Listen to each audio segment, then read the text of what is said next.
सी news Bharat में आप सभी का स्वागत है। मैं हूं ज्योति श्रीवास्तव। वक्त हो चुका है न्यूज बुलेटिन का।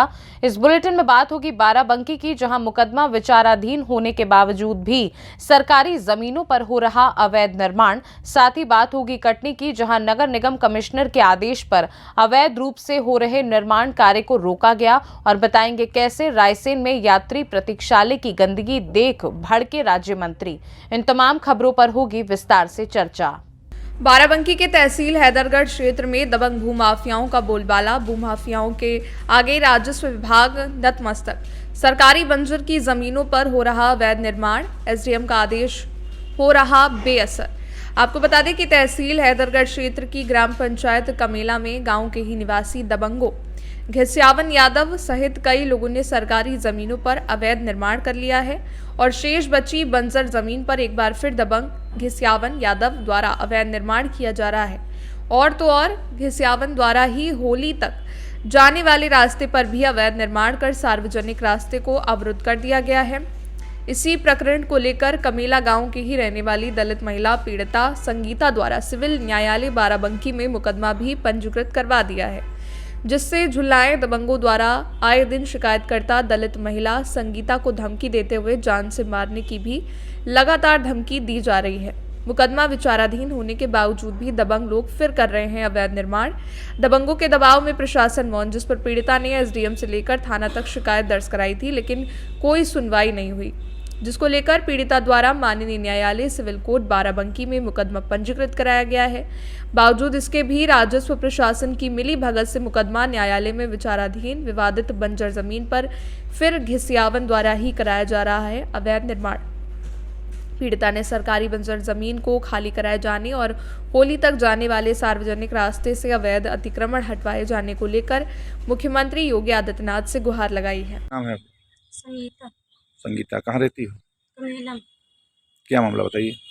वो जौन घिस्यावन यादव है ना, वो 35 में लिए हैं और नंबर हमारा 234 है। उसमें कब्जा कर रहे हैं ज़बरदस्ती। और नेपाल कानून वो आए हैं और ऐसे बैठे बैठे खुटरा गड़वा दिया। ना कोने नहीं भय है सर, हमको बहुत परेशान किए हैं। वो खुटरा गड़वाए के बाद में अब वो ज़मीन पे कब्जा कर रहे हैं और क्या कहते हैं नियम भरते हैं। तो हम चाहते हैं कि वहाँ होली जलता है और होली के रास्ता रही है, और चाहते हैं कि होली रास्ता छूट जाए और होली जलता है तो वो भी जले और हमारे ज़मीन पे अब कब्जा न करे। दीवानी चल रही है। दीवानी कर दिया है? हाँ, दीवानी कर दिया। एसडीएम साहब के पास गई थी हैदरगढ़? हाँ, क्या क्या कहते? आज 4-5 दिन भई गई ना, तो उन्होंने बोला है कि जो 35 हो तो 35 में बनावे, नहीं है 35 तो उसको छोड़ दिए। लेखपाल ने क्या कहा? लेखपाल आए हैं, रोक लगा गए हैं। अब ईंटा ऊँटा आए हैं, फिर उसको बनवाने की कोशिश कर रहे हैं। बाराबंकी से सी न्यूज संवाददाता महेंद्र प्रताप सिंह की रिपोर्ट। खबर झारखंड से है, जहां रविवार सुबह झामुमो युवा मोर्चा के जिलाध्यक्ष मोहम्मद गुलाम कुरैशी की ओर से न्याय यात्रा का शुभारंभ किया गया। न्याय यात्रा शिबलीवाड़ी पुराना चेकपोस्ट से निकलकर गल्फरबाड़ी मोड़ तक गया। न्याय यात्रा के दौरान झारखंड सरकार की उपलब्धि, भाजपा के षड्यंत्रों के कारण राज्य के जनता द्वारा चुनी गई सरकार के मुख्यमंत्री हेमंत सोरेन की गिरफ्तारी करके लोकतंत्र की हत्या की गई। जनता के बीच नुक्कड़ सभा के माध्यम से, न्याय मार्च के माध्यम से हेमंत है तो हिम्मत है की बातों को रखा गया और लोगों के बीच ये आश्वस्त किया गया कि लोकप्रिय मुख्यमंत्री को हटाने की साजिश को इस बार झारखंड की जनता जरूर जवाब देगी। इस न्याय मार्च में जिलाध्यक्ष श्री लखी सोरेन, 20 सूत्री सदस्य काशिम अंसारी, प्रखंड सचिव सीमा अंसारी, काजल बाउरी, कारू पासवान, मंटू बाउरी, उमेश भुइया, अवध बिहारी प्रसाद, मोहम्मद इलायस, तस्लीम, सुनील मरांडी, उमेश सोरेन, शमसुद्दीन, मोहम्मद इस्तिखार, मोहम्मद कौसर, विक्की बाउरी, मोहम्मद शाहरुख सपन, केवड़ा, विक्की बाउरी, विजय बाउरी, अमृत बाउरी, राहुल बाउरी, रोहित बाउरी, भीम यादव, सोष्टी बाउरी, वीरेंद्र सिंह, राहुल हाड़ी, अजय बाउरी, मीतन बाउरी, रविलाल हांसदा, सुशील मरांडी, राहुल मरांडी, निवास सोरेन, परिमल सोरेन, लखीराम हेम्ब्रिम, दयाल इत्यादि मौजूद रहे। न्याय मार्च निकालने का उद्देश्य यही है कि हम सरकार तक ये संदेश पहुंचाना चाहते हैं कि जिस तरीके से मोदी की सरकार ने हमारे युवा सम्राट को एक साजिश के तहत जेल में भेजने का काम किया, आप देख रहे हैं कि जो जो मोदी सरकार के सामने झुका आज वो सिंहासन की गद्दी पे बैठा हुआ है, और जो नहीं झुक रहा है उसको देखिए किस तरह से मुख्यमंत्री आवास से गिरफ्तार करके एक आदिवासी का जो आवाज था, जो आदिवासी का दबा कुचला को आवाज को उठाने की बात कर रहा था, उसको जेल में भेजने का काम किया है। आप देखिए किस तरह से पूरे झारखंड में हर समाज के लोगों में आक्रोश है कि एक युवा नेता जो कभी भी नेगेटिव बात नहीं किया, नकारात्मक बात नहीं किया, हमेशा सबको लेके चलने का काम किया, वैसे नेता को हेमंत सोरेन जी को आज देखिए जेल में बंद करके तरह तरह की प्रताड़ित किया जा रहा है। जेल का ताला टूटेगा। आज आप देखिए किस तरीके से जिसने भी भाजपा का दामन थामा है वो दूध का धुला हो गया है। चाहे एक हेमंत ये है जो झुका नहीं, और एक हेमंत वो है जो झुक करके दलाली करके तलवे चाट करके मुख्यमंत्री बना हुआ है। शुभेंदु अधिकारी को ले लीजिए, नारायण राणे को ले लीजिए, और जीता जागता सबूत आज गीता कोड़ा है, जिस मधु कोड़ा के ऊपर में करीब 4000 करोड़ का घपला का आरोप था। आज उसके पत्नी को भाजपा ज्वाइन करा करके उसे सर्टिफिकेट दे दिया कि तुमसे पवित्र इस झारखंड में कोई नहीं है। ऐसे भाजपा का लोकतंत्र को खत्म करने का जो साजिश है, हम लोग उसका आवाज बन बैठे हैं। आज के दिन में ऐसा माहौल बनाया जा रहा है कि जैसे अंग्रेजों ने दबे कुचले के आवाज को दबा देने का कोशिश किया था, आज वही वैसा ही माहौल बनाया जा रहा है। तो मैं आम जनों से ये रिक्वेस्ट करना चाहता हूं कि जिस तरीके से आज अगर इसी तरह अच्छा नेता को जेल में बंद करने का काम किया जाएगा तो काम करेगा कौन? ना ही हमारे नेता पे किसी तरह का कोई सबूत पेश किया गया, और ना ही उसके ऊपर में किसी तरह का कोई भी गवाही पेश किया गया। सिर्फ हठधर्मी है ये, तानाशाही है ये, और जेल में उसे भेजने का काम किया गया। तो लेकिन मैं आपको बता देना चाहता हूं, जेल में तो हेमंत सोरेन को बंद कर चुका है, लेकिन हम लोग का दिल में है झारखंड का दबा कुचला आदिवासी, मूलवासी, पिछड़ा दलित के दिल में है हेमंत सोरेन। और आने वाले चुनाव में इसका सबक सिखाने का हम लोग काम करेंगे। लोकसभा में पिछले बार विधानसभा में कुछ आदिवासी समाज ने, चाहे वो भाजपा हो या अन्य पार्टियों को वोट देने का काम किया था, लेकिन इस बार पूरे आदिवासी समाज गोलबंद हो चुका है कि हेमंत सोरेन के नाम पे हम लोग वोट देने का काम करेंगे और भाजपा को जवाब देने का काम करेंगे।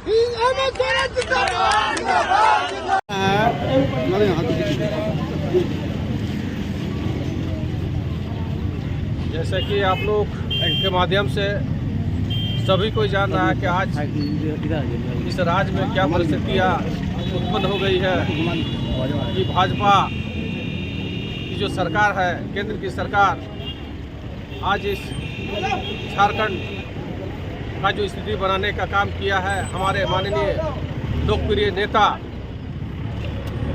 पूर्व के मुख्यमंत्री हेमंत सोरेन को जो गलत तरीका से उसको जेल में डालने का काम किया है, ये घोर ही पूरा झारखंड इसका निंदा करता है। इसी के लिए हम लोग आज चौक चौराहे पर, मंदिर, मस्जिद, सभी जगह उसकी रिहाई के लिए हम लोग न्याय मार्च कर रहे हैं। और हम लोग पूरे झारखंड वासी को ये बताना चाहते हैं कि आज हमारे मुख्यमंत्री, जो लोकप्रिय मुख्यमंत्री है, जिस तरह के काम उन्होंने किया, चाहे वो वृद्धा पेंशन हो, चाहे लोगों को बिजली से संबंधित हो, चाहे फूलो जानो सावित्रीबाई फूलो जानो का जो सुविधा हो वो मिल रहा। ये हमारे मुख्यमंत्री का एक अच्छा सोच है, जिसके वजह से इनकी लोकप्रियता बढ़ रही है। और ये बीजेपी सरकार चाह रहे थे कि ये इसका लोकप्रियता घटे और इसको किसी तरह बदनाम किया जाए। इसी के लिए साजिश के तहत हमारे मुख्यमंत्री को जेल में डालने का काम किया है। लेकिन पूरा झारखंड की जनता उसके साथ है और उसका रिहाई के लिए हम लोग आज ये जो न्याय मार्च कर रहे हैं, जगह जगह कर रहा है, पूरा जिले में कर रहा है। इसलिए हम पूरा जनता को ये बताना चाहते हैं, हमारे झारखंड मुक्ति मोर्चा के साथ अन्याय हुआ है, इसके इंसाफ के लिए हम जनता से भी अपील करेंगे। और आने वाले दिनों में हमारा अगर न्यायालय से भी किसी तरह का ये करना पड़े वो भी हम करेंगे। हमको पूरा विश्वास है न्यायालय हमारा साथ है, हमको न्याय मिलेगा। और जनता से भी हम चाहेंगे कि हमको न्याय मिले। मार्च से मुख्यमंत्री, पूर्व मुख्यमंत्री हेमंत सोरेन के मामले में कितना असर पड़ेगा? पूरा असर पड़ेगा, पूरा जनता टूट पड़ रहा है। ये न्याय यात्रा में जिस तरह का हुजूम चल रहा है, ये साफ जाहिर है कि झारखंड मुक्ति मोर्चा के प्रति लोगों का रुझान बढ़ा है। और आज हमारे मुख्यमंत्री हैं, जिस दिन आएंगे उस दिन परिदृश्य ये झारखंड का पूरा परिदृश्य चेंज हो जाएगा, ये हमको पूरा उम्मीद है। झारखंड से सी न्यूज संवाददाता शब्बीर अहमद की रिपोर्ट। खबर कटनी से है, जहां बाल गंगाधर तिलक वार्ड क्रमांक 1 साईं मंदिर के पीछे बगैर नक्शे पास कराए हो रहा था भवन निर्माण कार्य। जिसकी सूचना नगर निगम कमिश्नर विनोद शुक्ला को मिली। तत्काल विनोद शुक्ला, वार्ड के इंजीनियर अश्विनी पांडे और अतिक्रमण दस्ता को सूचित कर अवैध रूप से हो रहे निर्माण कार्यों को रोका गया और निर्माण कार्य करने वाले भवन स्वामी को समझाई दी गई। नगर निगम से नक्शा स्वीकृत करने के पश्चात ही कोई भी निर्माण कार्य कराया जाए, वो निर्माण कार्य उपयुक्त सामग्रियों को भी जब्त किया जाए। कटनी, मध्य प्रदेश से सी न्यूज संवाददाता सुमित जायसवाल की रिपोर्ट। खबर महोबा से है, जहां जनहित संबंधी मामलों में अब विभागों की लापरवाही नहीं चलने वाली है, क्योंकि जनहित के मामलों में लापरवाही करने वाले विभागों को स्थायी लोक अदालत की फटकार के साथ साथ कोर्ट के चक्कर लगाने पर भी मजबूर होना पड़ेगा।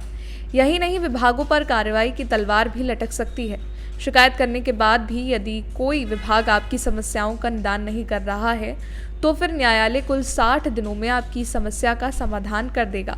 जनहित के मामलों को स्थायी लोक अदालत में वाद दायर कर न्याय पाया जा सकता है, जिसकी जानकारी राष्ट्रीय विधिक सेवा आयोग के अध्यक्ष न्यायाधीश आदिल आफ्ताब अहमद ने पत्रकार वार्ता कर दी।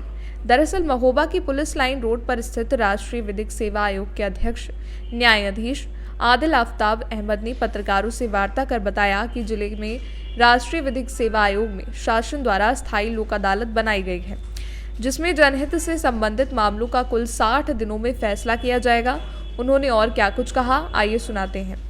देखिए, दो प्रकार की अदालतें होती हैं, एक लोक अदालत होती है, एक अस्थायी लोक अदालत होती है। तो लोगों को बहुत कंफ्यूजन है कि लोक अदालत क्या चीज़ है और अस्थायी लोक अदालत क्या चीज़ है। तो लोग एक दूसरे में अंतर नहीं समझ पाते। लोग समझते हैं कि जो लोक अदालत वही चीज़ है, वही अस्थायी लोक अदालत है, लेकिन अस्थायी लोक अदालत अन्य लोक अदालत से बिल्कुल भिन्न है। जो दूसरी लोक अदालतें हैं, वो दूसरे कोर्ट में चलते हुए मुकदमे को लोग अपनी इच्छा से ट्रांसफर करवा लेते हैं, ताकि लोक अदालत में उसका खुला समझौते के आधार पर निस्तारित किया जाए इसे। लेकिन अस्थायी लोक अदालत प्री लिटिगेशन स्तर पर मुकदमों के निस्तारण की एक व्यवस्था है, एक संस्था है, परमानेंट संस्था है। साधारणतः होता यह है कि जो अन्य अदालतें हैं, वहां पर लोगों को रिलीफ लेने के लिए, लोगों को जो राहत प्राप्त करना होता है, अगर वहां जाए लेने के लिए, मुकदमा दाखिल करने के लिए, तो उनको बहुत समय लगता है और बहुत लंबी चौड़ी प्रक्रिया होती है।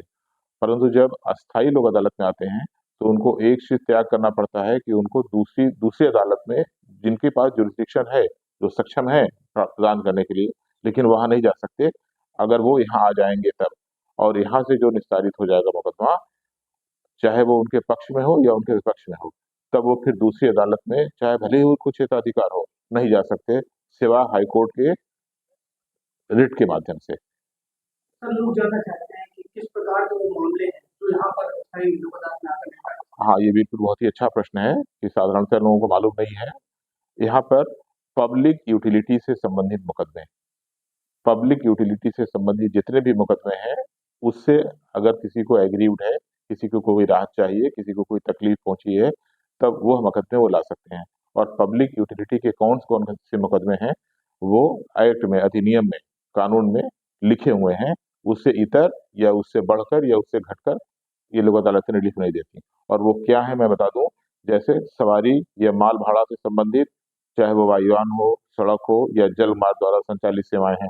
होता है ना, हवाई जहाज से आदमी जा रहा है, उसको समय पर पहुंच गया लेकिन बोर्डिंग से वंचित कर दिया गया, या हवाई जहाज में उसने माल रखा, उसको स्लिप दी गई है माल जमा करने के लिए, लेकिन माल से वंचित कर दिया गया, आपका माल खो गया। या रोडवेज से बस से जा रहा है, एक्सीडेंट हो गया, दुर्घटना हो गई बस से, या उसका माल खो गया, चोरी हो गया, या अभद्रता हो गई, या किसी भी प्रकार की सेवा में कमी हो गई, तो उससे वो राहत पाने के लिए, उनके विरुद्ध राहत पाने के लिए वो अस्थायी लोक अदालत में आ सकता है। दूसरा है पोस्टल, टेलीग्राफ एवं टेलीफोन संबंधी समस्या। आमतौर पर लोगों को ये समस्या होती है कि बिल तो हमारा बहुत ज्यादा आ गया, हमने अभी टेलीफोन लगाया भी नहीं, फिर भी हमारा बिल आ गया।